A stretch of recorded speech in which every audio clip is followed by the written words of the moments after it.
Joe Hortiz has officially been introduced as Chargers GM. Last week, Jim Harbaugh had his introductory press conference, and there was a couple of interesting tidbits to take away, but Joe Hortiz today had a lot of really good information talking about the coaching staff, who he wants to draft, and the cap situation. So make sure to like and subscribe if you do enjoy this content, bro. It helps me out so much. And let's bolt up, because Joe Hortiz made me bolt up this morning in this interview. So here's Joe Hortiz talking about why he wanted this Chargers GM job. Right. Well, you know, the great thing is, like, I met John. It was a long time ago. I don't even know where. Like, we can't figure out where it was, but just I got to know him on the road and see how he is. And then when I went through the Zoom, I got done the Zoom call with my wife, and I said, baby, this is it. The longevity of the people in this organization. You hear about the love they have for this organization, the commitment they have to winning.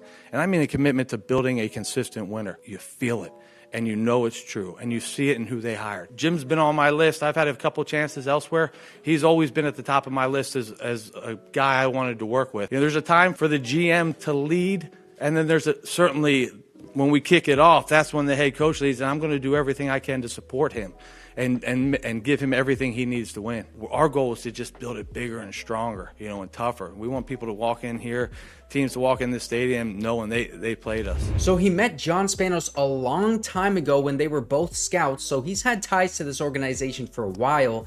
And he also said the thing that stood out to him was the love and the commitment to winning that this organization has. And not only just building a winner, but a consistent winner. He even brought up Jim Harbaugh and their commitment to winning, because he said you can see it in who they hire. Jim Harbaugh, he's built teams like this that win consistently, and then he changes the culture. He comes into a team that has like 4 or 5 wins, and he immediately changes that culture. They double their win total, and they're better off even by the time he leaves, and that is likely what is going to happen with the Chargers. And Joe Hortiz knows the kind of coach that Jim Harbaugh is, and he said, hey man, during the regular season, I am here to support Jim Harbaugh and give him what he wants to the best of my ability. And then in the offseason, he becomes Batman, because there was this analogy, Jim Harbaugh's Batman during the regular season, Joe Hortiz is Batman during the offseason, but still, they support each other. Talking about that top-down synergy from the front office to the coaching staff, that is what Joe Hortiz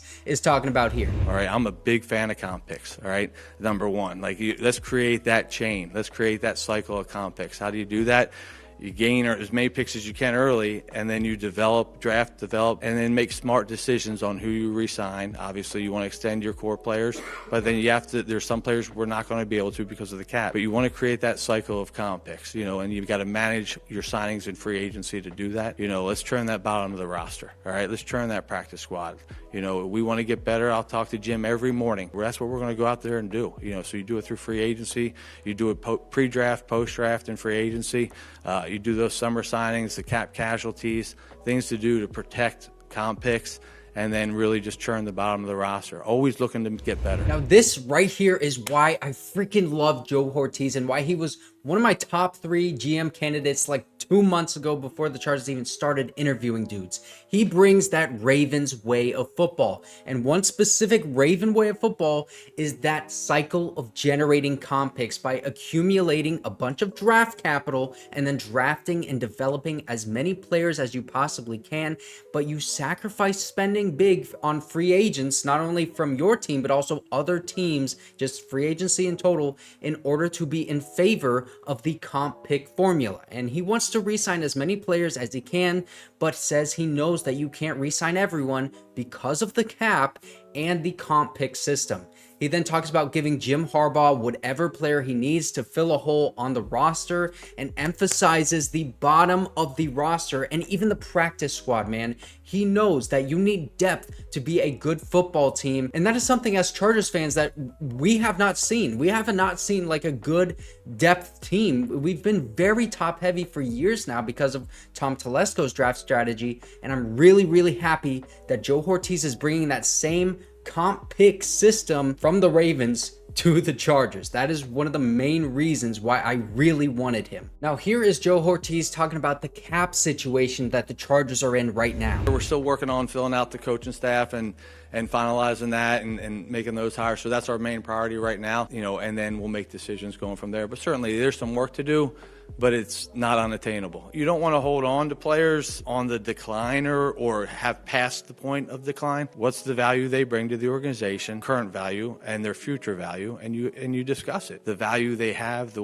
value they're going to bring, and the cost associated with it. We have a cap, and that's the reality of it, and you have to adjust and manage around the cap. It's going to take some work, but again, we got smart guys in those roles. Ed is a wizard. I know that. His reputation preceded him with me walking in the building, so rely heavily on him with that. So his main priority right now is filling out the coaching staff before he deals with the cap situation the Chargers are in right now. And he said later on in this interview that he expects the coaching staff to be finalized within the next coming days. They've been talking to a ton of coaches over the weekend, so he's going to be starting to get on that cap situation very shortly here, probably towards the end of this week. And probably one of Mike Williams, Khalil Mack, Joey Bosa, and Keenan Allen is probably going to have to get off the books here, but Joe Hortiz seems like he is very confident in his ability to get this team back under the cap and retain as much talent as possible. Talking about you want to see the value of the player right now and the future value that they're going to bring. And I think, in my opinion, that kind of rules out Mike Williams because he's a 30-year-old wide receiver this season, coming off a torn ACL. He's had a lot of injuries in his career, and he's a jump ball guy. How long is that going to succeed throughout his 30s as a wide receiver? So maybe look for Mike Williams to possibly be cut. I'm just kind of looking into it right now, but Joe Hortiz even brought up Ed McGuire as somebody who is really going to help with the cap situation. He even said he was a contract wizard. Now, here is what Joe Hortiz had to say about players that he is looking for in the draft. And tell me if this sounds familiar. Well, I think Jim mentioned it last week. We want to be strong, physical, tough. We want to develop a really good run game. You build a great run game and a great offensive line, you protect your quarterback. We want them all to be big, fast, tough, smart, right? And tough is key. You got to have that mentality. But then, part of the player, only 50% of the player is the talent and the skill set to play the position. The other 50% is the person. We want players that are committed to team, all right? That's where I come from. That's where he comes from, and that's what we're going to be here. It's team to team to team. That's real. Guys that have that mentality to persevere, to fight. Up 30, down 30, we're playing hard all the way to the end of the game. I think the big thing is mentality. Let's go. Let's attack. We want, I call it Charger mentality now, but we want that rough, rugged, tough. We want people to walk into SoFi, teams to walk in and know they're in for it.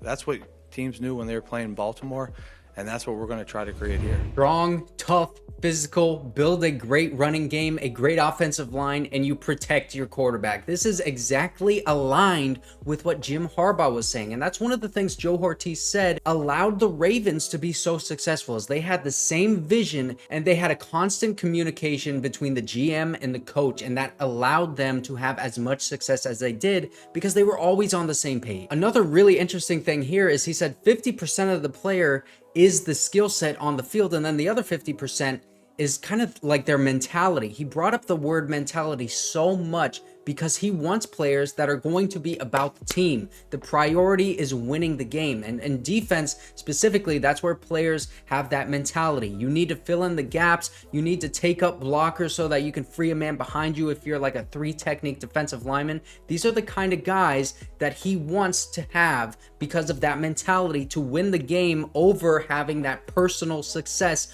of making the tackle or getting the sack or doing some flashy move to try to get a pressure in the quarterback's face. Just do your job so that the team can win the game. And also just being rough, being tough and physical, talking about how teams would go into Baltimore and know what they're getting into and they're going to be sore that next morning. He wants to build that same culture in LA so that teams know what they're getting into when they play the Chargers.